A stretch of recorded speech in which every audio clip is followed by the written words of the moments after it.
सम्मानित मंच, सम्मानित बहुत ही आदरणीय मेरे बुजुर्गों, नौजवान साथियों, भाइयों, हमारे भाई आदरणीय राकेश शर्मा जी जो मेरे बड़े भाई हैं और समय समय पर जिनका मार्गदर्शन और आशीर्वाद मुझे मिलता है। राकेश भाई का चुनाव हुआ, हम सब लोग ईमानदारी के साथ लड़े और परमपिता परमेश्वर की कृपा से सच्चाई के रास्ते पे चलकर के उस चुनाव में हमने विजयश्री हासिल करने के नजदीक पहुंचे। लेकिन जनपद मुजफ्फरनगर में जिसे आप सभी ने वोट और आशीर्वाद देकर के जिसे 2 बार सांसद बनाया, आदरणीय संजीव बालियान जी, उनके अहंकार के चलते हम चुनाव हारे, क्योंकि उन्होंने प्रशासन का गलत इस्तेमाल किया। जो हो सकता था उन्होंने वो किया। मैं किसी एक व्यक्ति विशेष की बात नहीं करता, मैं समाज की भावनाओं की बात कर रहा हूं। मैं लोकतंत्र बचाने की बात कर रहा हूं। किस तरह से लोकतंत्र की हत्या करने का काम आदरणीय संजीव बालियान जी ने किया। हमारे जो संस्कार हम बड़ों का सम्मान करते हैं। मेरे पिता ने जिस दिन मुझे राजनीति में लाए, उस दिन बुला करके मेरे बड़ों के बीच में बैठा कर कहा, पंकज, जो गलती मुझ में है, अगर मेरे में कोई कमी है तो तेरे में वो कमी नहीं रहनी चाहिए। मेरे पिता ने तो मेरा पालन पोषण एक साधारण बच्चे की तरह किया। मेरे दिमाग में कभी ये नहीं रखा उन्होंने कि मैं एक नेता का बेटा हूं।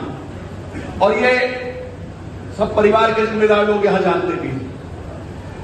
ये कल्चर, एक संस्कृति है कि आदरणीय अशोक शर्मा जी ने खुलेआम मंच से कहा कि पंकज मलिक के, हरिंदर मलिक के परिवार की जिम्मेदारी हमारी है, ये अगर समाज का काम नहीं करेंगे। ये सच्चाई है। राकेश भाई ने भी यही कहा, ये सच्चाई है, क्योंकि हमें बहुत अच्छे से पता है अगर आप लोग हमारे साथ हैं तो हम कुछ हैं, अगर जनता हमारे साथ नहीं तो हम कुछ नहीं है। सच्चाई है। बालियान जी को आपने हवा के घोड़े पर सवार करके 2 बार सांसद बनाया, तभी तो वो जाति के बारे में कहते हैं। इतने लोग यहां खड़े हुए हैं, बैठे हुए हैं। मैं आपसे पूछना चाहता हूं, आदरणीय हरिंदर मलिक जी जो मेरे पिताजी हैं, आज तक कभी उन्होंने या मैंने किसी भी जात धर्म के लिए मुर्दाबाद का नारा लगाया तो मुझे बता दीजिएगा। लगाया है क्या? बता दीजिएगा। मैं पूछना चाहता हूं आप लोगों से, हमने किसी को रिया बताया है? भारतीय जनता पार्टी के लोग हिंदुत्व के नाम पर हर जाति हर धर्म का वोट लेना चाहते हैं। उनके सांसद जातियों के प्रति गुस्सा और जहर रखते हैं। क्या होता है रिया? हमारी तो कल्चर है, बड़े छोटे हम सब लोग बराबर हैं। ऐसा कौन सा समाज में है जिसमें निर्धन व्यक्ति नहीं है? अरे हमें गरीबी खत्म करने की बात करनी है, लोगों के माथे पर रिया का टैग नहीं लगाना। मैं हाथ जोड़ करके विनम्रता के साथ आप लोगों से अनुरोध करने आया हूं कि इस बार मुजफ्फरनगर में लोकतंत्र बचाने के लिए, मुजफ्फरनगर में अहंकार को खत्म करने के लिए हमारी मदद कर दीजिएगा। अगर मैं गलत हूं तो मदद मत करिएगा। मैं विनती करने आया हूं आप लोगों से।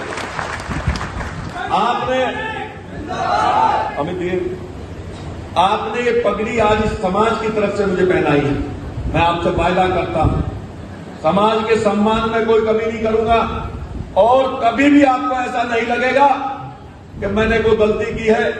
इस पगड़ी को आपका एहसान मान करके ऋण के रूप में मैं रखूंगा, बहुत सम्मान आपका करूंगा।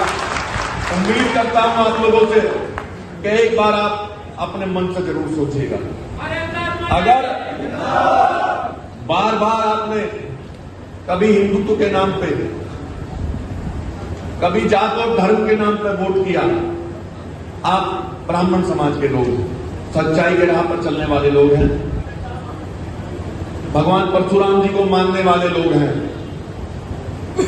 बुराई का खात्मा करने वाले लोग हैं, लोगों को ज्ञान बांटने वाले लोग हैं, परमपिता परमेश्वर के चरणों में बैठ करके प्रार्थना और पूजा करने वाले लोग हैं। मैं आपसे विनती करना चाहता हूं, एक बार सोचिएगा, अगर बार बार ऐसे ही लोग जीतते रहे तो मुजफ्फरनगर का क्या होगा?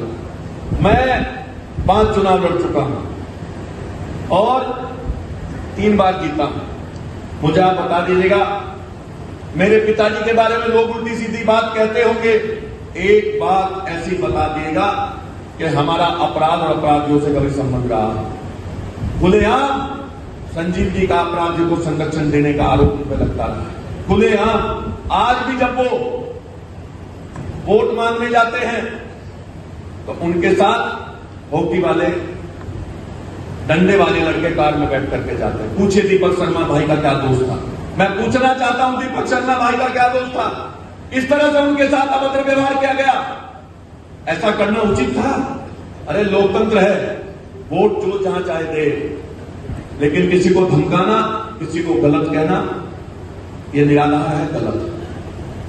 मैं तो बार बार आपसे विनती करना चाहता हूं कि भारतीय जनता पार्टी के जो कैंडिडेट हैं आदरणीय संजीव बालियान जी, वो बार बार झूठ फैला करके, षड्यंत्र रच करके चुनाव लड़ना चाहते हैं। अभी मेरे पिताजी एक जगह बैठे हुए थे, वहां चर्चा हुई भगवान श्री राम की। मेरे पिताजी ने कहा भगवान श्री राम तो कण कण में है। एक सज्जन ने बोला एमपी साहब इन्होंने तो राम जी खोज ली थाने में। मेरे पिताजी ने कहा खोज कैसे लेंगे, भगवान जी हमारे हैं, राम हमारे मन में रहेंगे। शर्म आनी चाहिए आदरणीय संजीव जी को।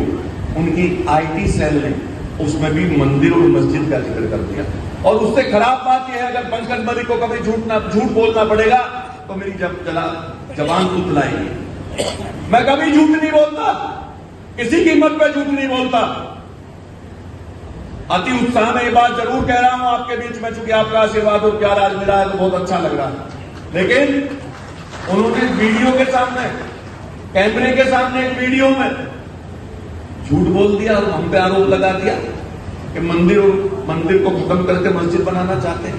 ऐसे झूठे लोगों को वोट देंगे आप?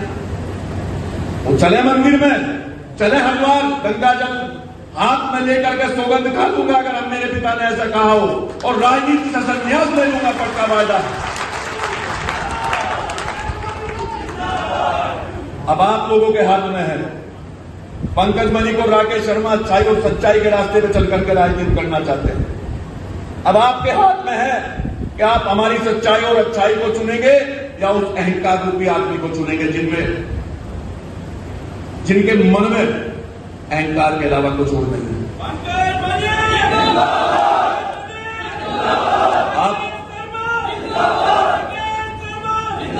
आप सब लोग विद्वान हैं, बुद्धिजीवी हैं।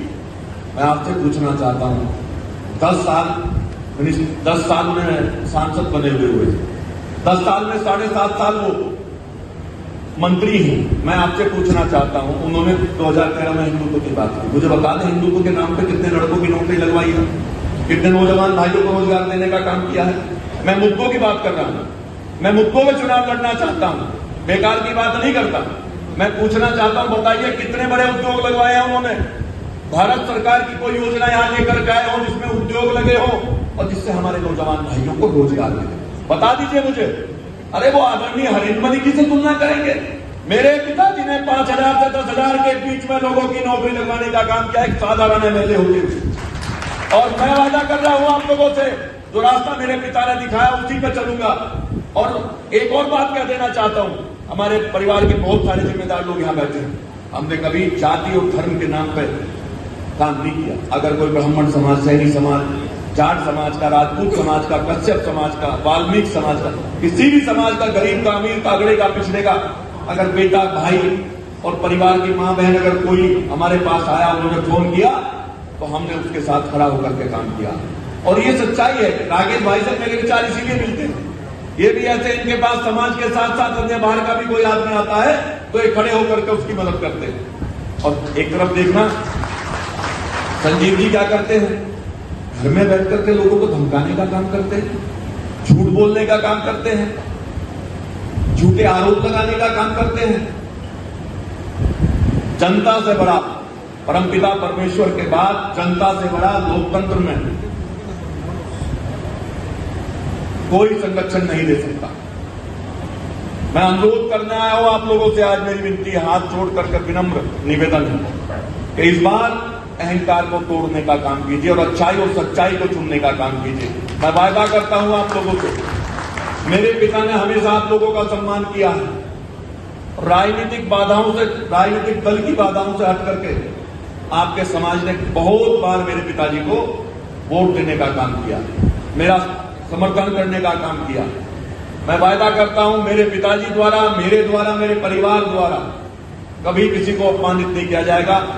बस आप लोगों से विनती है कि इन झूठे प्रचार में मत आना और इस बार सच्चाई और अच्छाई को दिखाने का काम करना।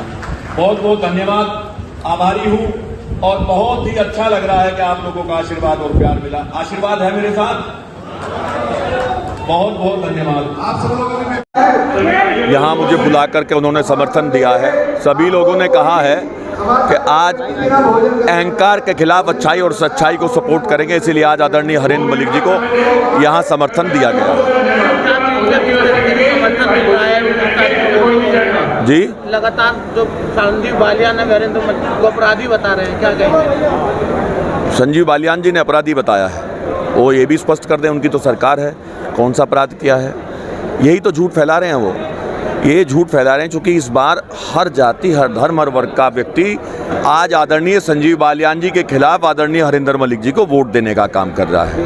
डराने धमकाने की बात हो रही है, आपके द्वारा बात की जाएगी, डराने धमकाने वो काम कर रहे हैं, लेकिन कल एक सभा में उन्होंने सीधा आरोप जो इंडस्ट्री है उनके साथ लगाया कि डराने धमकाने का काम जो है समाजवादी पार्टी और जो कैसे उनके द्वारा किया जा रहा है। कैसे किया है हमारी समझ में तो नहीं आ रहा। डराने धमकाने का अगर आप पता करें तो आप देखिए वो पुलिस भी उनके दबाव में काम कर रही है। यहाँ के इंस्पेक्टर खुलेआम कह रहे हैं, जनपद मुजफ्फरनगर कोतवाली के इंस्पेक्टर सूजड़ू में गए और जबरदस्ती लोगों के बीच में ये कह रहे हैं कि मैं इसको जितवाऊंगा। ये दबाव नहीं है तो क्या है? प्रधानों पे दबाव बना रहे हैं, प्रधानों पे खुलेआम दबाव बना रहे हैं। अगर हम ये कह रहे हैं कि हम कानून का सम्मान करेंगे और कानून के रास्ते पर चल करके कार्रवाई करेंगे तो ये कौन सा धमकाना है?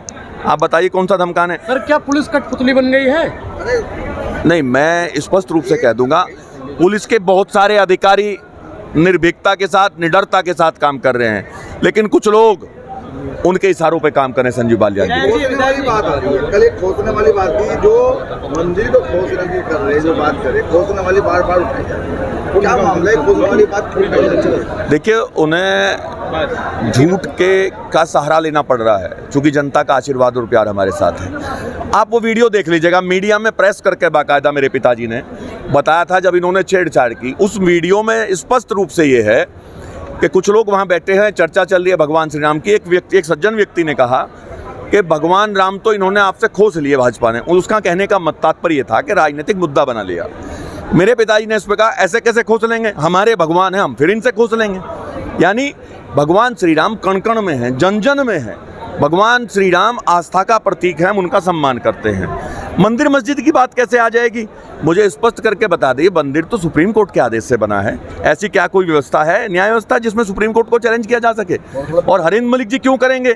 उन्होंने कभी अपने चरित्र को नहीं बदला। आदरणीय संजीव बालियान जी 2013-14 में हिंदुत्व के नाम पे वोट मांग रहे थे, आज मुस्लिम समाज के बीच में जाकर के वोट मांग रहे हैं। चरित्र को उन्होंने बदला है, हमने कभी चरित्र को नहीं बदला। हम तो पहले से लेकर के आज तक लोगों का मान सम्मान करके, लोगों के बीच में काम करके, बिना सत्ता के काम करके हम लोग जिंदा हैं। और ये जनता आपको बता देगी किस तरह से लोग हमारे साथ हैं और हमें आशीर्वाद देते रहे हैं। हवा क्या चल रही है? हवा देख लीजिए हवा क्या है, इससे लग रहा है। देख लीजिए हवा क्या है। एक तरफ तो मैं और मेरे पिताजी हैं जो हर जाति, हर धर्म, हर वर्ग का सम्मान करते हैं। एक तरफ वो हैं संजीव बालियान जी जो सैनी समाज के बेटे का गिरवान पकड़ लेते हैं, ब्राह्मण समाज मुर्दाबाद के नारे लगाते हैं, महिमा विश्वकर्मा समाज की बेटी को न्याय नहीं मिल पाता। आप खुद ही देख लीजिएगा। एक किसान को भरी मीटिंग में डांटने का काम करते हैं। ऐसे चलेगा? जब 3 काले कानून आए, 750 किसान शहीद हुए, मुजफ्फरनगर आंदोलन की धरती है, उसमें हर जात और बिरादरी के लोग थे, एक पल भी उनकी आंखों में आंसू नहीं आया। आतंकवादी बताते रहे। वो यहाँ नहीं चल पाएंगे, उनका बहुत ज़्यादा विरोध है। पहलवान बेटियों के साथ क्या हुआ पहलवान बेटियों के साथ? कहाँ थे संजीव बालियान जी उस समय? जात और धर्म की बात ज़्यादा लंबी नहीं चलेगी क्योंकि ये चुनाव इंसानियत के नाम पे, अच्छाई और सच्चाई के नाम पे, मुजफ्फरनगर से अहंकार को ख़त्म करने के नाम पे लड़ा जाएगा।